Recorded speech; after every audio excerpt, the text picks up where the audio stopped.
कारण त्याला माहित आहे कधी आशा नेली ते माझे 12 वाजतील.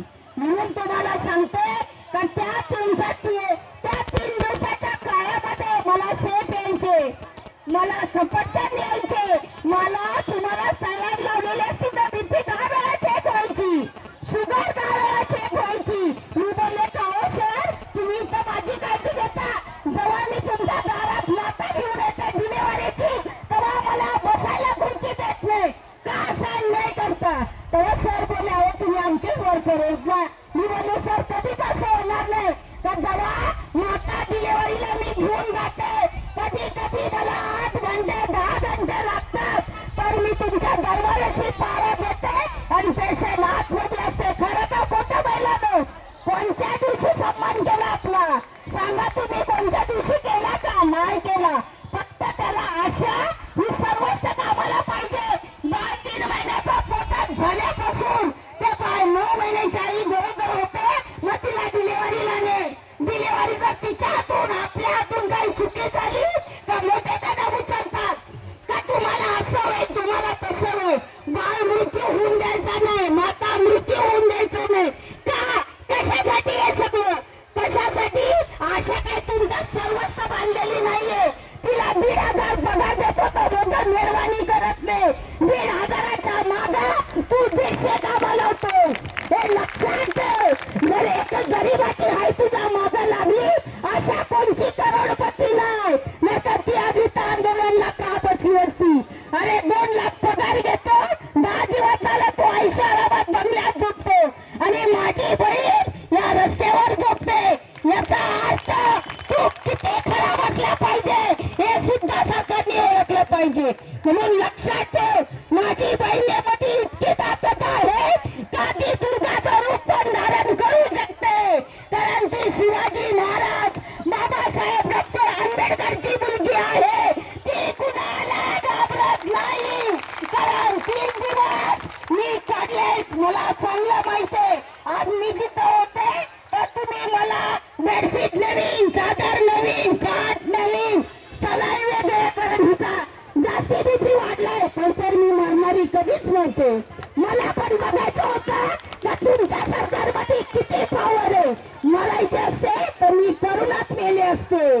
करोनामध्ये मी रस्त्यावर होते, आरा पेशंट मी सिव्हिलला पोहोचवले, पण मला ईश्वरानं करोना झालाच नाही. मी कधी मास्क घातलंच नाही. माझ्या सुपरवायझर आहे त्यांना विचारा, त्या 10 वेळा बोलायच्या धनगर मरशील. मी म्हणले मॅडम सगळ्यापेक्षा बोट वरून येते, जर माझी बोट झाली तर या महाराष्ट्राला मी दान झाले असं समजा, पण मी प्राण प्रत्येकाचा वाचवीन. पण या मोदी सरकारनं एवढा अन्याय केला. जेव्हा माझी रस्त्यावर होती आशा तेव्हा हे नेलवाले बंगलेवाले झोपा काढत होते. अरे जिचा नवरा मेला ती गुपगुप पुसायला जात नव्हती. अशा काळामध्ये माझ्या बहिणीने काम केलं.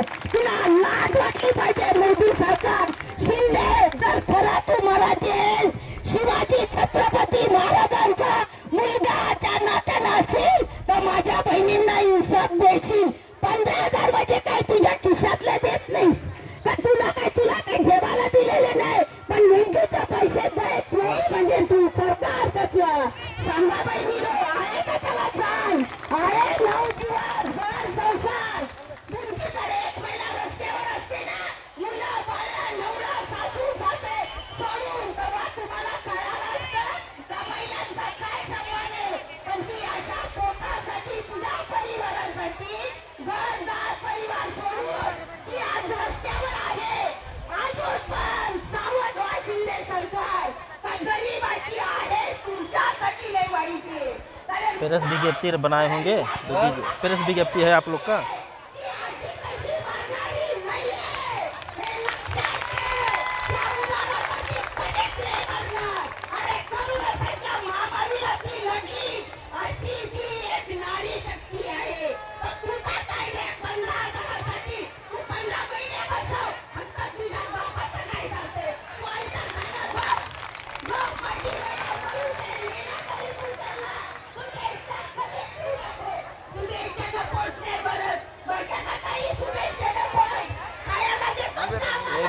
प्रेस विज्ञप्ति होता है। मेहनत करू तेव्हा चिरी पिली शाळेत जातील.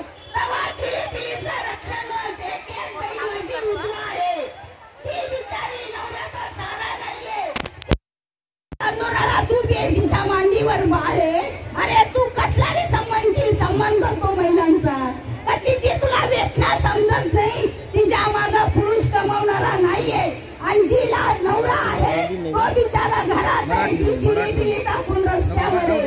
याच्यासाठी तरी मोदी सरकार आधी तरी होश में आला नाही, तरी आम्हाला मानधन घेऊन जाऊ, जहाज पण काढून घेतल्याशिवाय हलणार नाही. पण तुझी तर हालतच खराब करू, हे लक्षात ठेव. मी माझ्या प्रत्येक बहिणीला सांगेन, ओरडून का याला OTVS पर सांगा देऊ नका. का तर यानं आमची कसोटी घेतली. 10 दिवस माझ्या बहिणी उन्हात झोपल्या, 3 दिवस मी स्वतः पायी चालले, शहापूर पासून ठाण्यापर्यंत ह्याच्या बड्डेला आलो. अरे तू आमचा केक खाण्याचं तुझा आहे का पात्रता? केक आम्ही आणला गरीबांनी, कारण तू महागात चालतो ना, पण तुला सन्मान देता आला नाही. माझ्या बहिणी चालत आल्या 3 दिवस पायाला दगडमाती करून तुझ्या भावासाठी. पण तू भाव एवढा चांगला होता का काम त्यांचा केक खाल्ला असतास ना, तर तुझं प्रेमाने पोट भरलं असतं. पण तुझं काय पोट भरणार आहे? तुला बहीण असती तर कळालं असतं का या गरीब माऊल्यांची बहिणींच्या किती ताकद आहे. कारण ती हरणारी नाहीये. मोदी सरकार, शिंदे सरकार, लक्षात ठेव. माझी आशा उन्हानं कधीच भरणार नाही, कारण मी स्वतः मेली नाही तर त्या काय मरणार आहे. माझ्या शरीरामध्ये एवढे BP शुगर हाय अटॅक असून मी मेली नाही, हे लक्षात ठेवा. पाहिजे तर लाचला त्या सरांनी माझ्याकडून पत्र लिहून घेतलं, पत्रकार आले, परिषद आली, सगळे आले, मी घाबरले नाही. मी सामान्य स्त्री आहे, पण मी दुसऱ्या माझ्या बहिणीची कदर करते.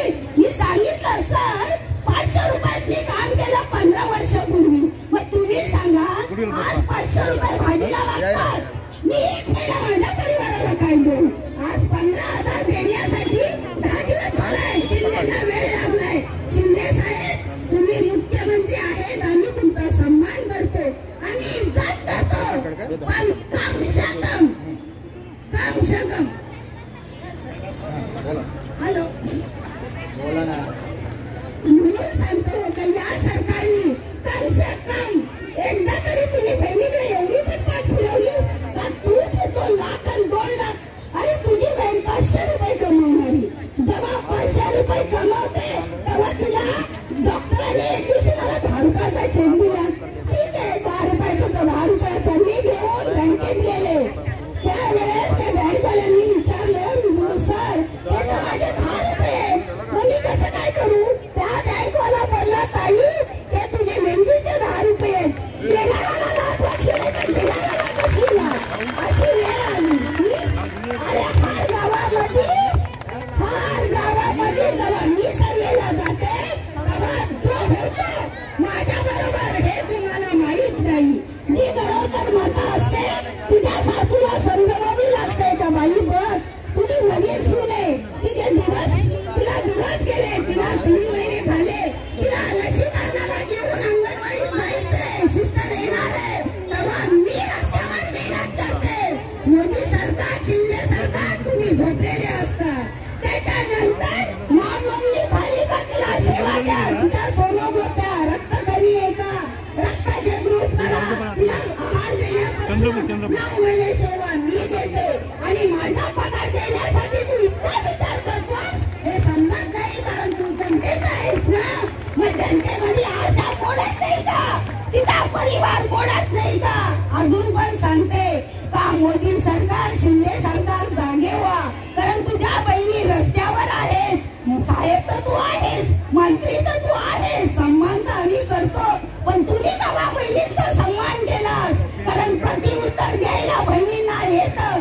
एक बहीण 1000 लोकसंख्येची मालकीण आहे आणि ती नक्कीच 200-250 वोटांना खाईल, हे माझा विश्वास आहे. कारण मी ओळखून सांगली तर जर यानं आपला सन्मान केला नाही तर असा भाऊ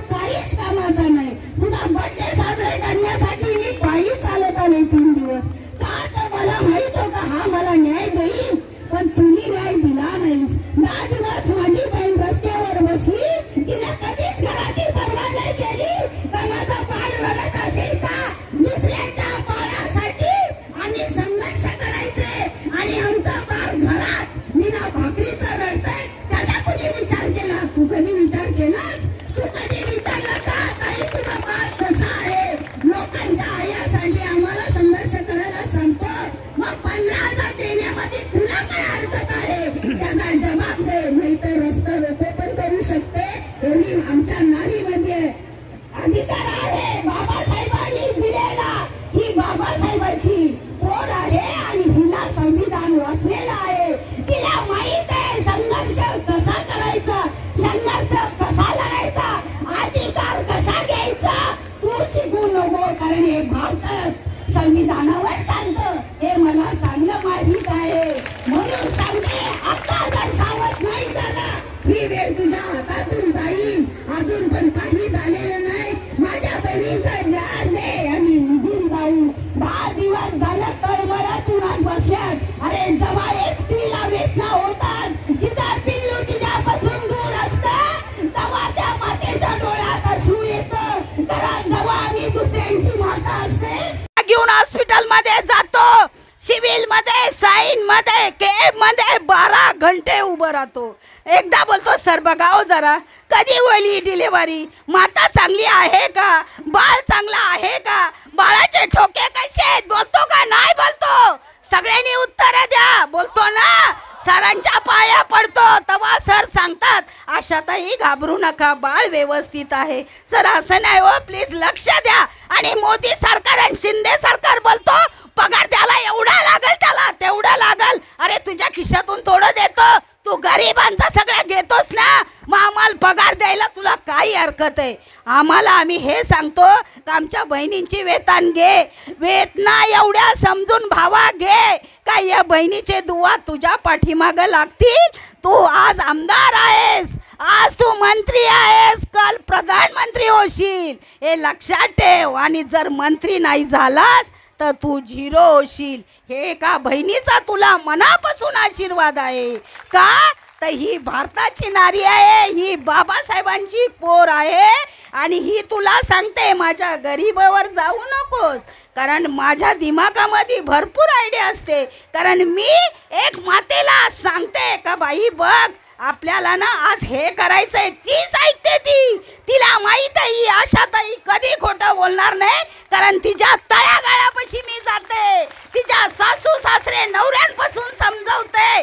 तेव्हा मी तिला सांगेन या सरकार यो माझा भाऊ आहे, यानं आमच्यासाठी भरपूर मेहनत केली, आमचा जाहीर काढला, याला निवडून द्या. पण जर भावा तुम्ही गद्दारी केली तर त्याचं फळ तुला नक्कीच भेटल, हे लक्षात ठेव. अजून पण सांगते सावध हो, कारण आम्ही 50 रुपयात पोलिओ करायचो, नंतर 75 झाले. अख्खा दिवस ड्युटी 7 ते 5 वाजेपर्यंत, त्याच्यामध्ये सुपरवायझर वेगळे, डॉक्टर वेगळे, सिस्टर वेगळे. ए किती बाळं पाजली, ए घरी जाऊन पाजा. आम्ही सगळ्यांचा ऐकतो ना, मग तू का नाही आमचं ऐकत, तू त्यांना आदेश देतो ना. आशाला सांगा, आशा म्हणजे कामवालीच दिसले, ज्याने यायचं त्याने एक एक कानपाडीत मारून जायचं. ये गा सर्वेकर, आज जोडप्या पात्र्यांची यादी दे, किनाचं किती ऑपरेशन झाले का मंत्री, कशासाठी. जर एवढा छळतो एवढा करतो तर पगार द्यायला कशाला मागाडतो. आम्ही ते पण करू, इथून पुढं पण करू, सगळ्यांचं रक्षण करू, पण आमच्या मेहनतीचा पगार पाहिजे. कारण 2 आणि 1.5 हजारात साहेब पोट भरत नाहीत, परिवार चालू नाही शकत. कारण भाजी कढीपत्ता 1 रुपयाचा झाला 5 रुपयाला. अरे 1 रुपयाचा कढीपत्ता, 1 रुपयाचा कढीपत्ता, अशा सरकारचं करायचं काय. ठीक आहे, धन्यवाद बहिणी माझ्या. मला खूप त्रास होता कारण दवाखान्यातला म्हणून मी मनापासून बोलले. मला काही एवढी शिकलेली नाहीये, पण मी अनुभव घेतला ना त्या गोष्टीचा. या सिव्हिल, हे साईन, हे केम, टीबीचा पेशंट जेव्हा मी घेऊन येते तेव्हा सगळे नाकाला लावतात मास्क, पण मी एकटी रागीने उभी असते. सर बोलतात मास्क लावा सर, मला टीबी होणार नाही. मी स्वतः बोलते, टीबीच्या डब्या डॉक्टर मागवतात, त्यांची थुंकी घेऊन मी पीएससीला जाते. सर बोलतात हाताने घेता काय होते सर, एक दिवशी तर नक्की मरायचंय पण शांत मरी. मी मास्क लावत नाही. म्हणून तुम्हाला सांगतो बहिणींनो, आपलं काम नक्की होईल, तर एवढा मला मनापासून खात्री आहे. कारण आपल्या कामामध्ये एवढी ताकद आहे ना, कोणीच करणार नाही. हे लक्षात ठेवा, आपलं काम कोणी करणार नाही, आपलं काम फुकटवारी कोण करणार नाही. कारण आता जावा ते 20-20, 30-30 हजार पगार मागतात. आपल्याला 15,000 पगार केलाय तर द्यायला त्यांच्या जीवावर आलाय. 500 रुपयात करू का विचारायचं त्याला काम. दादा मी 500 रुपयात महिनाभर काम करू का. अरे त्याच्यामधून माझ्या पोराचा हिस्सा काढ, त्याला शिक्षणाला काय लावू, त्याच्यामधून बहिणींना जेवायला मुलांना काय देऊ, त्याच्यामधून मी काय खाऊ ना, त्याच्यामधून भाडे काय करू, त्याच्यामध्ये झरस कर मारू. सगळ्यांनी जबाब विचारायला पाहिजे का नाही. मग सांगा तुम्ही बहिणीनो, 500 रुपये म्हणजे काय म्हणते. 15 वर्ष काम केले, 10 वर्ष केले 500 रुपयात, 1.5 वर्ष 1,500 रुपयात 5 वर्ष, आणि आता कुठं आला 15,000. तो पण ह्यानं एवढा गोळ घातलाय. पण लक्षात ठेवा, लक्षात ठेवा, तुम्हाला मनापासून धन्यवाद. कारण तुमची कळकळ मला बघवत नाही. मी कुणाची आई आहे, मी कुणाची बहीण आहे, आणि मी आशा वर्कर आहे. कारण मी स्वतःच्या वेदना सांगितल्या. तुमचं काय आहे माझ्यासारखं सेम आहे ना, ह्याच्यात काही बदलतं नाही ना. जे मी वेदना सहन करते, अरे ज्यांची भिंत चांगली असते ना त्यांच्या जावा सर्वे करायला. ओ ताई इथं लिहू नका, रुबाब त्यांचा. आमची भिंत खराब झाली का ते सरकारला दिसत नाही का. त्यावेळेस कोण करतो आमचा सन्मान. सांगा तुम्ही. जेव्हा तुम्हाला रोगाची घाण वाटते, टीबीच्या पेशंटचे, आपण त्यांच्या बलगम घेतो हातामध्ये डबी, तेव्हा ते सर बोलतात अशातही लांब ठेवा लांब. का तुम्हाला होईल का. आम्ही माणूस नाहीये, आम्ही माणसं नाहीये का त्यांची सेवा करतो. मग पगार द्यायला काय घाबरतो. सांगा. म्हणून बोलते करुणा एका महिलेला झाला नाही आपल्या का, तर आपण स्ट्रॉंग आहे. जय भीम, नमस्कार. सगळ्यांनी लक्षात ठेवा. धन्यवाद.